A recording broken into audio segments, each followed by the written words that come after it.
Arcadia by Steph Lacey. Samrah lives with others like her, the troubled people, forced into hiding in the underground, the deprived fringes of the city. They move by stealth, usually under cover of darkness, always at risk of capture by surveillance teams working for the government, which is run by big business and on a mission to rid society of the drain and misery of imperfection. In episode 1, Samrah is captured while venturing into the city to source food and medical supplies for her community, and comes face to face with ruthless Sylvia, CEO of the Department of Health Economics. Samrah is faced with a terrible dilemma. Should she try to escape, or risk her life and that of her unborn child by challenging the brutal regime threatening the lives of her people?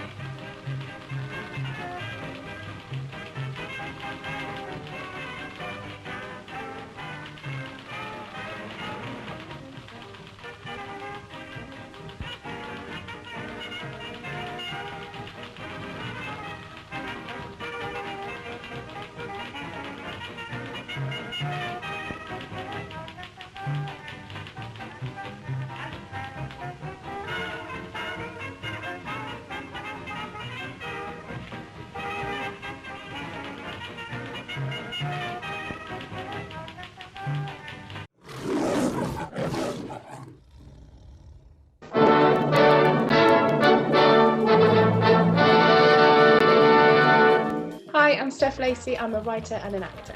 I'm doing my PhD at the minute, looking at female homelessness and the effects on children's education. What else do I like to do? I'm quite a boring wench, really. So I like to swim. I've got motion animation, 5 days into that as it goes. Quite relaxing, actually. So at the beginning of lockdown, somebody got in touch with me to say that their child was really struggling to understand what lockdown actually meant. So I decided to write them a story about sort of what lockdown was and this little adventure we could have at home and all the things we could do at home. Put that online, and somebody else asked for one for their child. So it sort of snowballed in that way, really, and then I decided that that was the way that I could be useful, and if I can take just a minute to make a child or a family feel special, that's a really beautiful thing. I did 100 stories altogether and run a homework club, and that is my favourite thing in the whole wide world because they're beautiful children and they just give you so much energy. I find joy in the things that aren't meant to be funny. Like, I really, really like grumpy people. It really makes me so happy when people are just really like fed up with it all, but then you can see that there's a lightness in them, that they're really open to having a laugh after. They're my favourite, surprisingly nice grumpy people. In the future as a writer, I'd like to work. I'd like to, what I really am passionate about is showing voices that aren't listened to all the time, so particularly in terms of homelessness and disability, but bringing a lightness to that, so it's not all about lecturing people, and these are real lives as well, and there are joy in those dark times. Showing the lightness in the dark, I think, is what I'm really interested in.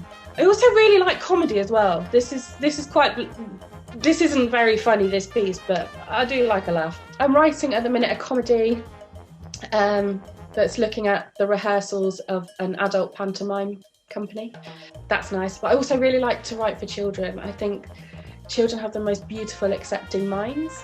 It's such an incredible way to just encourage the next generation to be accepting and kind and loving, and I think children's TV does that in the best way. You know, children don't have those, they're not sceptical of things yet, which I think is a really beautiful time to be able to actually talk about some of those things. And they're just like, oh right, yeah, got it, cool. She's disabled, okay, cool, got it. With children, I'm writing a piece as well that's a children's piece about a girl who lives in a hostel going on adventures and things. Arcadia is about disabled people being forced to the edge of society by a government that's run by big business. So they're on a mission to rid society of imperfection. And in doing that, there's a whole eugenics plot against disabled people. So any disabled person that has a child or any child that registers as disabled in the womb or troubled, in this case, is an unviable pregnancy and it's gotten rid of. So it's all about who has the right to be a mother, basically, and how that oppression feeds into every aspect of your life and how you have to sort of gather together to fight that. Just think how love and hope can affect change. So if you work together, you can be the change that you want to see. But actually how that's really very difficult. When we ignore it and when we go along with the status quo, then that can lead to sort of that legitimation of problems just reproducing over and over again. So we end up with a problem bigger than we started with.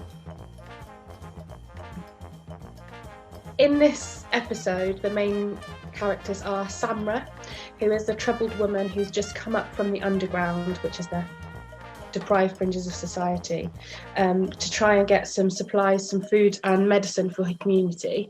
Very dangerous. So she's come up and she's got caught. She's heavily pregnant, and then we sort of see her dilemma about, does she escape?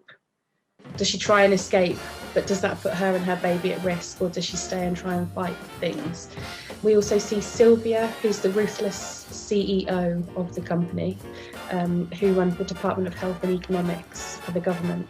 And it's all about what the world looks like when business and money means more than people. So she's very much about that. It's all about money and making money and doing right for people like her, basically. And then we also meet Kwame, who works in the Department of Health and Economics, and is lovely.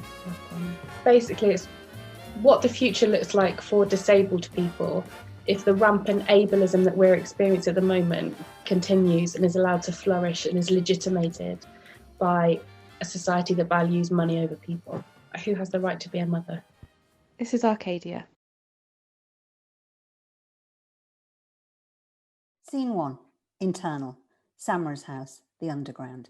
Early morning. Heavily pregnant Samrah, a disabled woman, is in her bed next to her husband, Musa. The room around her is dark, dingy. There's no carpet. Their belongings are old and worn. Samrah rises gently, checks Musa's still asleep, and creeps out of bed. Scene 2. External. The underground alleyways. Early morning. Samrah, hood of her cloak up, basket in hand, nervously makes her way through alleyways, watching her back as she goes. We look across the underground, a desolate place, forgotten. There are no resources here, no street lights, piles of rubbish and rats everywhere. Most windows have been boarded up. She reaches the front door of a dilapidated house, talks to its occupant Fiona, a grateful disabled mother who hands Samrah a list of medicines. Scene 3. External. Outside chemist. Main city street. Early morning. On the clean streets of the city, buildings are cared for and maintained. Samrah's waiting at the back door of a pharmacy, lit by its neon green sign. She knocks on the door again. No answer. Hello? No answer. Samrah makes her way to the front of the shop. She's nervous and cautious. As soon as she steps out onto the main street, 2 security guards appear in front of her. Instantly, she's grabbed and taken away. There's terror in her eyes as her screams are muffled and her basket is dropped.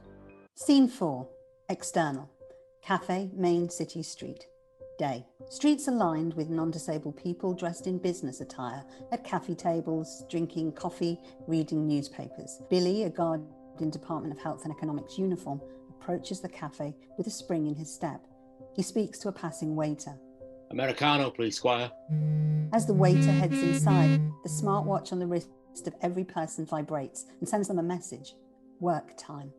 Everyone starts to pack up and leave. Billy urgently calls. Mate, that's a go, fella. Scene 5. External, internal. Department of Health and Economics building. Day. We approach a large and imposing government building. It's sleek, cold and modern.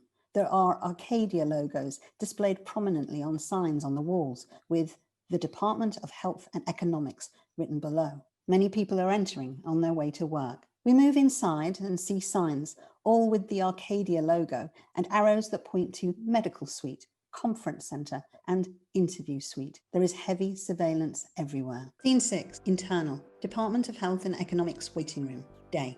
Samrah's shoulder is being held tightly by Billy in the hostile waiting room.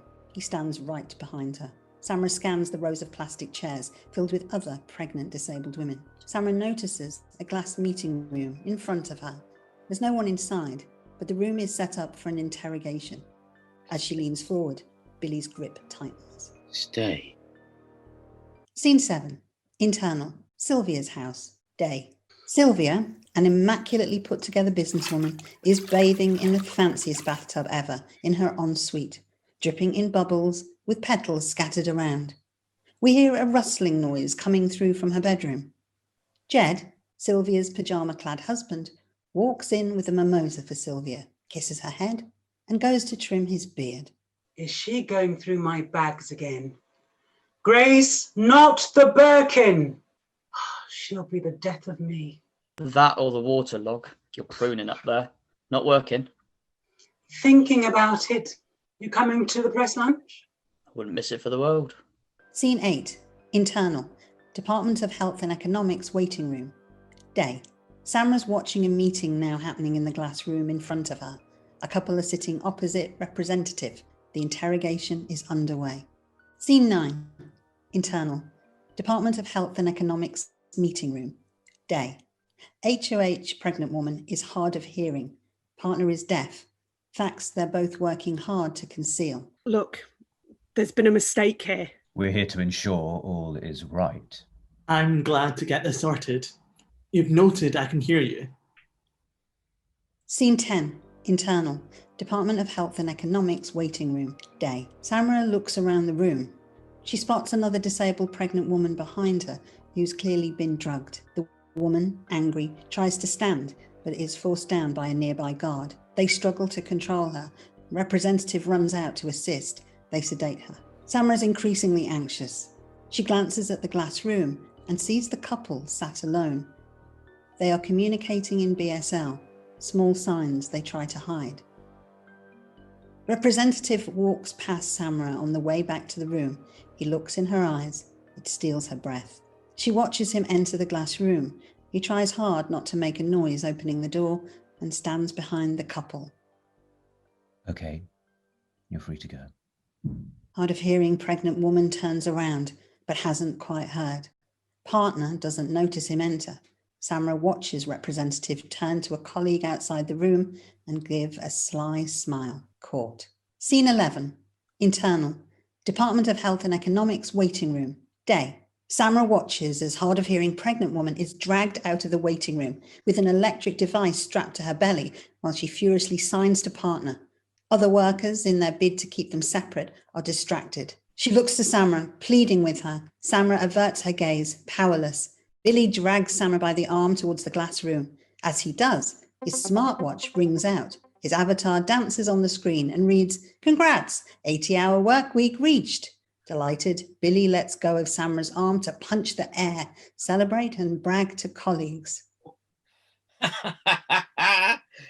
80 hours reach, mate. Guess I'll be up for a promotion. What you want? 50? You lazy bastard. Samrah looks around the room, sees a worker entering through a door and takes the opportunity of his release to run. It takes Billy a moment to notice. He's then furious, stressed, and grunts as he runs, trying to find where she went. Scene 12. Internal. Department of Health and Economics corridors. Day. Samrah is running down the bleak white corridors, breathing heavily. She sees two signs, one for a medical centre and one for changing rooms. Scene 13. Internal. Department of Health and Economics. Changing rooms. Day. Samrah paces inside a cubicle, panicking. She hears a shower begin to flow and peeks out from the cubicle, all clear. She sees women's clothes and a security pass on a bench. She picks up the security card and drops it. She struggles and can't pick it up. She hears the shower stop, so panics, leaves it and quickly puts on the coat. Scene 14. Internal. Department of Health and Economics corridors. Day. Billy's running through corridors, sweating. He passes a press lunch guest, and as he does, slows down. pretending he is not panicked, nods. He runs once she's gone. Samrah catches a glimpse of this from afar and darts into the nearest cupboard. Scene 15, internal, Department of Health and Economics, Sylvia's office. Day. Sylvia stands in her large modern office behind a grand desk, consulting Camille, her long-serving lawyer. Now, can we see any legal issues with the speech?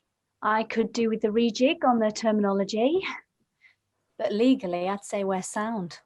I need you on this, Cam. They're fucking hammering us. Sylvia, clearly stressed, slides a tablet to Camille with a blog displayed. It reads, Department of Health and Economics. The figures aren't as healthy as they'd have us believe. Any word on where the leak is coming from? Nothing yet. It's our top priority. We're trying to keep things tight. Try harder. I want eyes, ears, and whatever other fucking orifice you have open on it today, Camille. Clear? Scene 16, internal, Department of Health and Economics, back corridors. Day. Samrah's hiding in a cupboard, presses her ear to the door as she hears a group of people talking as they pass. She cracks the door open and sees 7 people dressed in chef's whites. We pick up Kwame, late 20s with kind eyes. He keeps his head down, not drawing attention. Samrah cannot see him. She sees a caterer hand another member of the group a bin bag. Yeah, stick this outside, mate. We see outside land with Samrah. She cautiously leaves the cupboard and joins the back of the group. The caterer with the bin bag opens a door and walks outside. Samrah follows him, head down. We follow them outside. Samrah, hanging back, looks around. Fences everywhere. There's no way out. She takes a moment before she notices the caterer is headed back inside. She runs to catch the door before it shuts behind him. We follow her back inside as she trails behind the group. They walk past a dining hall that's being set up for an event. Large corporate banners for Arcadia welcome press and industry guests to the lunch. Scene 17, internal, Fiona's house, day. In the underground, Lily, Fiona's daughter, is crying in agony. Fiona is stroking her head, trying to comfort her. Okay, Samrah will be back soon, baby. Scene 18, internal, Department of Health and Economics dining hall. Day. Lunch guests are at their tables. Caterers collect dirty plates while Kwame pours them wine. He scans the room, sees Cleo, a self-assured journalist, get out her dictaphone. Kwame moves to Grace's table, tries to fill her glass, but she waves it away. He looks back to Cleo, who makes light chit-chat with the other journalists. She's otherwise alone. Scene 19, internal, catering kitchen, day. Samrah hides in the kitchen and peeks out nervously from behind stacked produce. Kwame spots her. We see recognition on his face. It confuses and frightens him, but he covers and goes to her without drawing attention. He grabs her by the arm. She flinches, terrified, before recognizing him. They speak in hushed tones. Samrah, what the hell are you doing here, man? Samrah, exhausted, almost falls into his arms. Stop. Do you know what they'll do if they catch you here? Kwame, this is where you work. Yeah, not for long, if you don't get out of here. You can't give me away, Sam. How do you do it? You're so brave. They got me, Kwame. This morning. They're looking for me. Please help me. Samrah holds her stomach. Shit, man.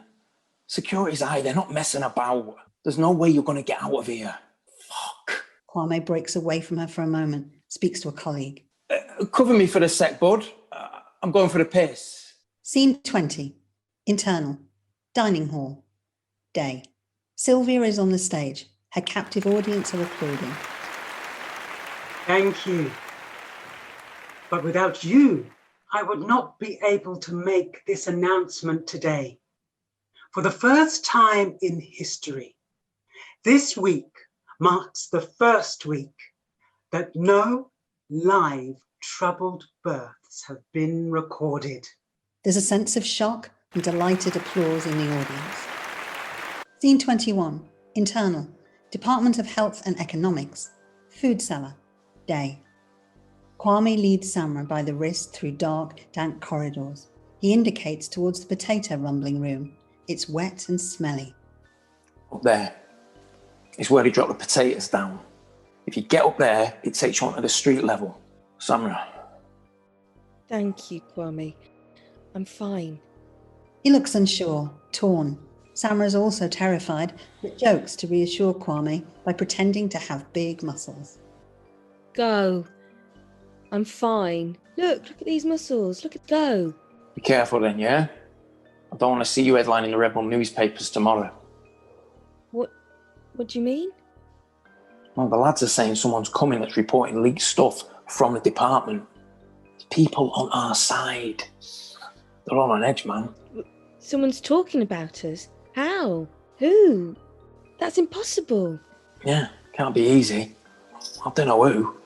They're going to be poking their heads above the parapet, aren't they? Bigger the bullshit, bigger the ball ache. Kwame hears caterers calling from the kitchen. He panics and needs to get back now. Shit. Good luck, Sam, yeah? Kwame leaves reluctantly. Samrah starts to stack empty potato buckets. She climbs up, but can't reach the trap doors. She climbs back down. Cradling her stomach, she looks around the room, doesn't see anything else useful. She sneaks out of the room and hears voices coming from a room with the door slightly ajar. She creeps close and listens. This is on you. Forget your little fucking friends. Ending your non-viable pregnancy was the answer to your prayers. Yes? Scene 22. Internal. Department of Health and Economics, dining hall. Day. Sylvia is mid-speech on stage. We are not looking for a society that is perfect, but this is a question of strength, of health, of humanity. Audience applaud, lapping at her. Scene 23. Internal. Department of Health and Economics, food cellar. Day. We see Samrah start to head back to the potato cellar, but she hears a slap. That pulls her interest back. She watches, sees representative talking aggressively to decoy disabled woman. Enough. Don't test us. Play nice, and your family's clear. You tell them it was the right choice. Got it? Got it. The woman looks broken. Samrah is disgusted. Scene 24. Internal. Department of Health and Economics, corridors. Day. Decoy disabled woman is wheeled into the event. Samrah has followed and watches at a distance.